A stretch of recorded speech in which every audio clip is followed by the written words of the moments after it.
Setiap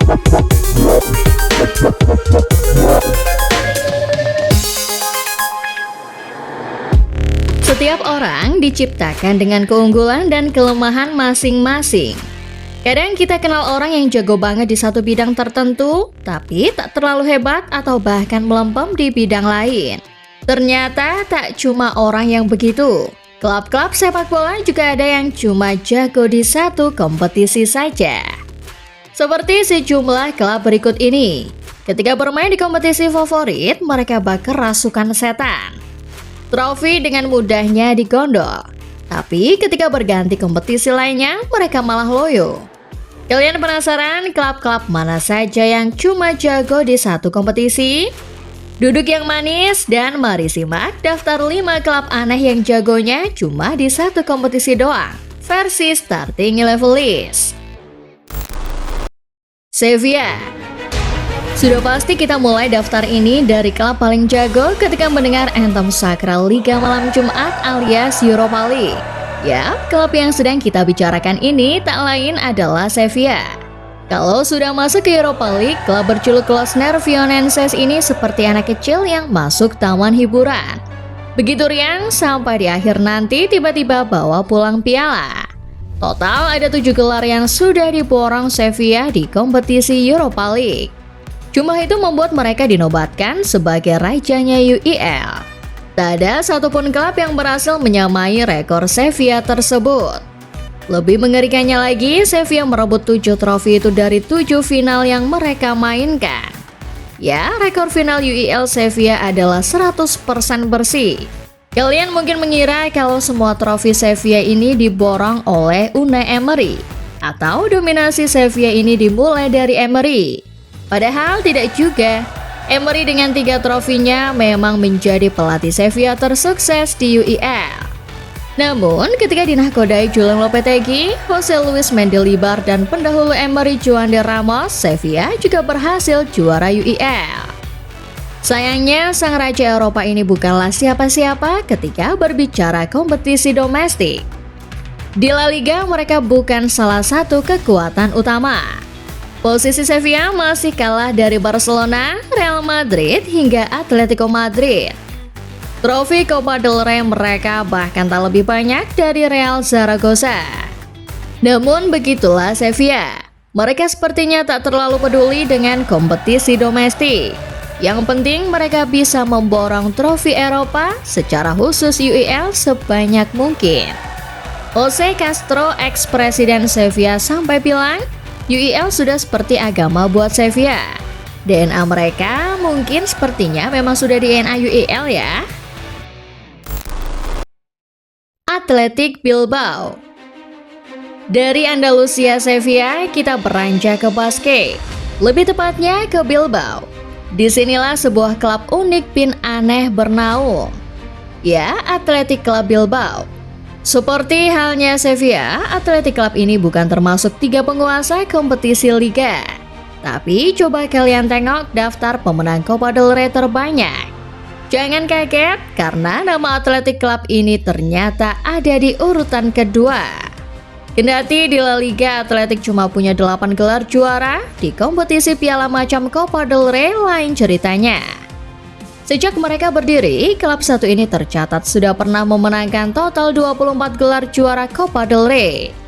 Ini membuat Los Leones cuma kalah dari Barcelona dalam perolehan gelar. Ya, Athletic Club Bilbao ini adalah klub yang unik. Di Liga sebetulnya sih mereka tak bisa dikatakan buruk-buruk amat. Soal performa ya cenderung standar lah. Bagus banget ya enggak, babuk banget ya juga enggak. Athletic sering finish di urutan 6 besar. Tapi sewaktu main di kompetisi Eropa, mereka juga tak terlalu bagus. Lalu apa rahasia di balik statistik unik Athletic Club Bilbao yang cuma jago di Copa del Rey? Sebagian dari kalian mungkin sudah bisa menebaknya. Apalagi kalau bukan aturan basket only yang mereka terapkan. Ya, Athletic adalah salah satu klub yang sampai saat ini memegang teguh tradisi cuma menerima pemain basket atau binaan basket. Apa kaitannya dengan Copa del Rey? Di kompetisi Piala Liga macam Copa del Rey biasanya klub banyak memakai skuad lapis kedua. Nah, berkat aturan ini, Athletic bisa menurunkan skuad yang punya chemistry lebih baik dari klub-klub raksasa. Hasilnya bisa dilihat. 24 gelar terbanyak kedua, meski di La Liga dan Eropa penampilan mereka cenderung standar. AS Saint-Étienne. Siapa klub tersukses Prancis? Mayoritas dari kita pasti akan langsung menjawab Paris Saint-Germain. Lalu siapa klub tersukses Prancis kedua? Bukan Marseille, apalagi Olympique Lyon.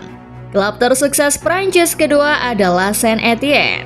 Walau sekarang sudah tak lagi jago, kolektor 10 gelar Ligue 1 dulu pernah begitu menakutkan di Ligue 1. Si hijau dari Prancis ini dulu adalah raksasa terkuat di kompetisi domestik Prancis. Sekitar medio 60-80-an nyaris tak ada klub yang cukup perkasa untuk menandingi mereka. Tim yang digawangi Salif Keita, Hervé Revelli, dan Rached Mehlovi bahkan pernah 4 kali juara beruntun. Tepatnya sekitar tahun 1967 sampai tahun 1970. Kalau di Ligue 1 jago, bagaimana dengan di kompetisi Eropa? Dibilang jago, Saint-Étienne dahulu memang pernah ditakuti. Pernah sekali ke final tepatnya pada 1976 melawan Bayern Munchen. Sayangnya Leverts belum pernah juara UCL. Capaian mereka ke final 50 tahun lalu juga jadi satu-satunya capaian terbaik mereka di kompetisi antar klub benua biru. Di ajang Piala Liga, Saint-Étienne cuma duduk di urutan ketiga sebagai kolektor trofi terbanyak. Jumlah gelar Coupe de France mereka kalah dari PSG dan Olympique Marseille. Sayangnya, klub yang cuma jago di Ligue 1 ini tinggal menyisakan kisah manis. Rentetan masalah finansial membuat mereka terjerembab ke Ligue 2 dan belum menemukan jalannya lagi ke kasta tertinggi. Saint-Étienne sebetulnya sudah pernah balik ke Ligue 1 pada musim 2023-2024. Namun sejumlah masalah membuat tim ini kembali terjerumus ke jurang degradasi. Mungkin si hijau tak lagi menghiasi wajah sepak bola kasta tertinggi Prancis. Kendati begitu, sejarah telah mencatat kalau tim ini dulunya pernah jadi tim jago. Urawa Red Diamonds. Di awal tadi ada Sevilla, tim yang jago di Eropa, tapi bukan kekuatan utama di liga dan kompetisi domestik. Nah, di urutan berikutnya ini kisah serupa datang dari Jepang. Urawa Red Diamonds adalah klub yang disegani di kompetisi Asia. Bahkan mereka menjalin rivalitas kuat dengan klub asal Liga Pro Saudi Al Hilal. Soal perolehan gelar, tim asal negeri matahari terbit sudah mengumpulkan 3 piala. Jumlah itu cuma kalah dari Al Hilal yang mengoleksi 4 piala AFC Champions League atau sekarang AFC Champions League Elite. Koleksi trofi Urawa sama dengan tim Korea Selatan Pohang Steelers. Namun kalau di kompetisi lokal Jepang ceritanya beda. Kisah sukses Urawa yang termasuk kolektor gelar terbanyak hanya berlaku di Eropa. Di J1 League, coba tebak berapa trofi yang sudah didapat Urawa Red?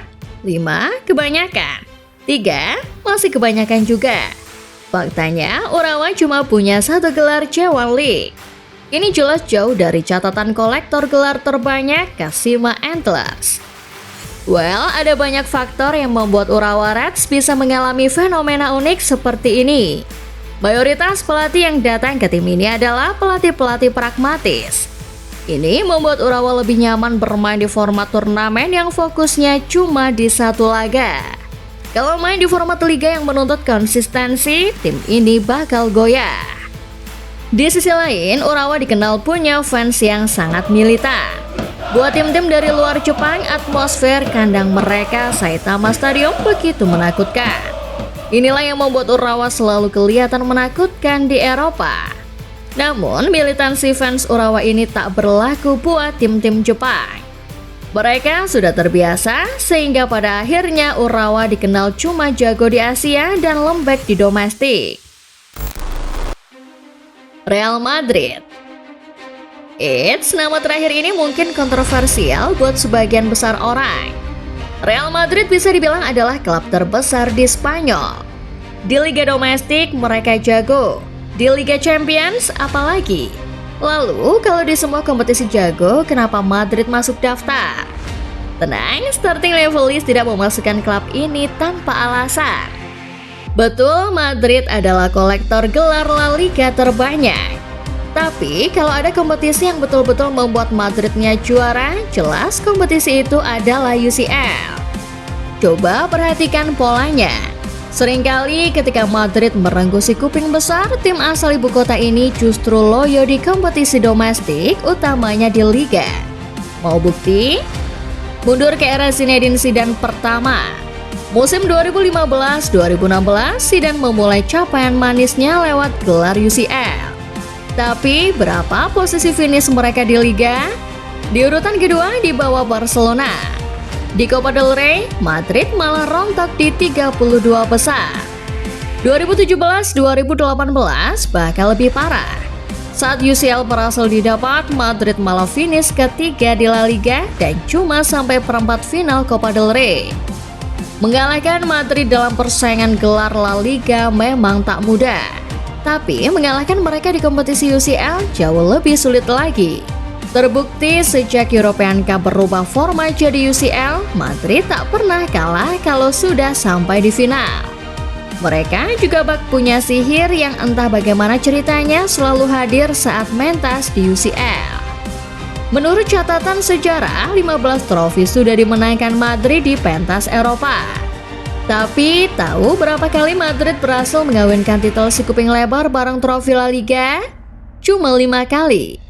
Itu artinya sekitar 67% kemenangan Madrid di UCL berakhir dengan kegagalan mereka di La Liga. Benar-benar definisi raja satu kompetisi. Akhir kata, klub-klub tadi mengajarkan kalau terkadang sebuah entitas itu tidak bisa jago dalam segala hal. Di satu bidang seseorang mungkin sangat piawai, tapi bisa jadi di bidang lain ia tak menguasai atau bahkan bisa dibilang cupu. Kalau menurut kalian, ada lagi tim-tim yang cuma jago di satu kompetisi? Komen di bawah ya. Terima kasih dan sampai jumpa.